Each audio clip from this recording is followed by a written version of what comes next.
During the meanwhilest. During the meanwhilest. No, No, don't no. like that.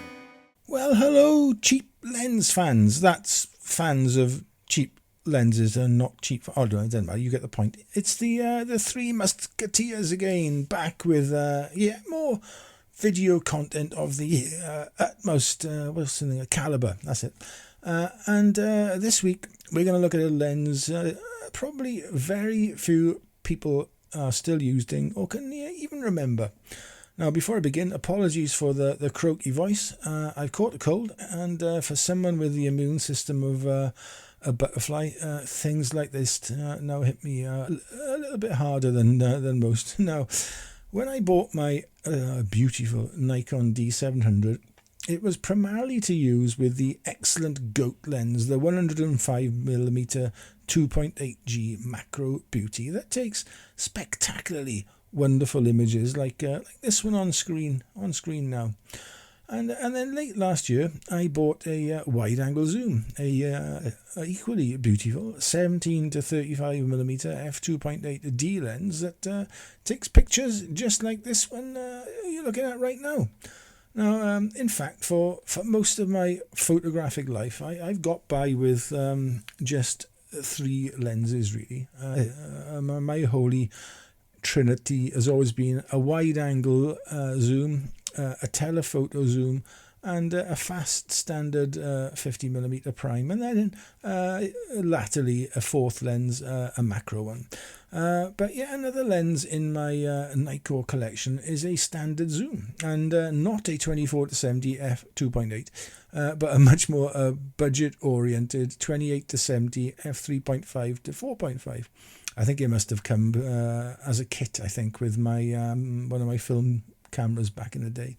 Whatever, it's not a lens I've used super often, but just lately I thought I'd start using it, a little bit more. And in this video I'm going to tell you all about what I think of it and whether it's a lens you should consider if you shoot Nikon and either don't really need, or want an expensive standard zoom in your life. I mean, after all, who really needs a constant f2.8 and all that associated size and weight in the bag? If it's not getting used all that often. Now, for the purposes of this video, I'll of course shoot it natively on my lovely Nikon D700. And actually, I'm thinking about getting another one as a backup, the camera that is, not a lens. I like shooting it so much that I don't actually think I could do without one in my life now. And if this one broke, then I would be heartbroken, I think. But I digress. Before all that though, let's have a look at the lens's physical properties first. Now, I believe it was bundled with consumer or enthusiast level film cameras like the f60 or f801S I had and have respectively in my collection, and I can't find the price they sold it for when new, though you can buy one now in great condition all day long for as little as 50 to 60 pounds really. It's a made in Japan zoom lens that physically measures between 80mm at its shortest and 95 at its longest, and it weighs in at a super light 346 grams without caps. Finally, it takes 52mm screw-in filters or adapters, step up rings, that sort of thing, to all fairly standard stuff. Now, it's a variable aperture lens going from f3.5 at the wide to f4.5 at the 70mm end, and it extends when you change the focal length. It's plastic. I think it's plastic construction, although with what looks like a metal lens mount. Image stabilization, forget about it. You're on your own. You're on your own with this lens. No traction control or ABS here. And all considered then, this is a very easy to carry around standard zoom lens, much more compact and much lighter than a 24-70 f2.8, and covering most of those day-to-day photo subjects one might encounter. Now, on my D700, the lens does look very nice, sometimes a little lost. Now, I no longer have the lens hood for it, and have no desire to find and buy one either. Probably cost me more than the lens would, although it probably would look a little better with one attached, maybe. The zoom lens is still smooth in operation, though the manual focus ring is a little loose. Quite common, I found, for Nikkor lenses of this vintage and particularly this price point. The clicked aperture collar is nice and firm in use, but really redundant when used on the D700. Now, it's an autofocus lens, and boy, does the motor let you know it's working. It's not exactly what you would call stealthy.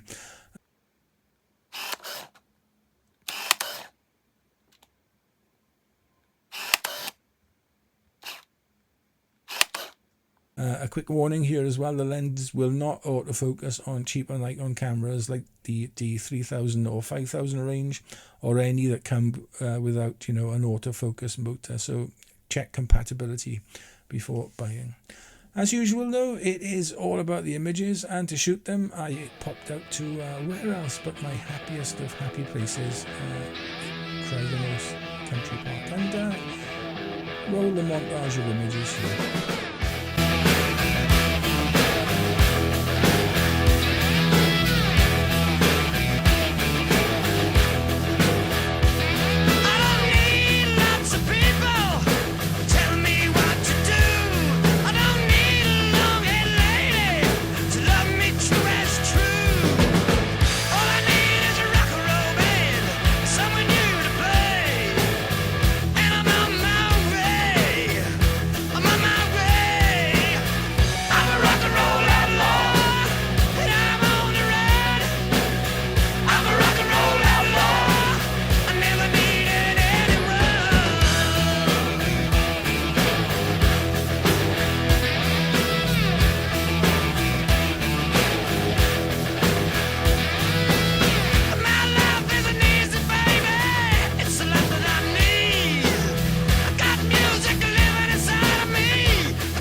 Right then, before we critique the pictures, just remember this is a lens around 40 years old and supplied as a kit with, like enthusiast level film cameras.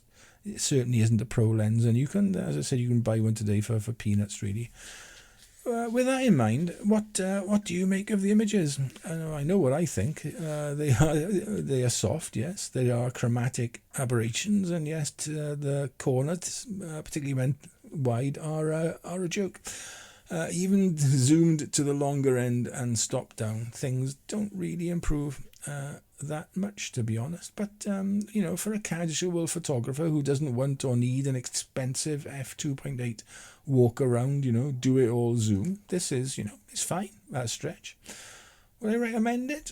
Well, it depends really. If you're on a hugely tight budget, then yes, go ahead and get one. Otherwise, you are far better off going for a 24 to 85 f3.5 to 5.6 G lens. It's a far more modern, better lens for the budget-conscious buyer, and you can get one of those with Nikon's vibration control. Now, I shot one on my D800, the 24 to 85 that was, and I'm absolutely amazed at the image quality I got with it. So there we have it, the Nikon 28 to 70 f3.5 to 4.5 zoom lens. Get one, but only if you can't afford the 24 to 85. All right, until next time, be nice, okay? Ta-da. Have it, the Nikon 28 to 70 f3.5 to 4.5 zoom lens. Get one.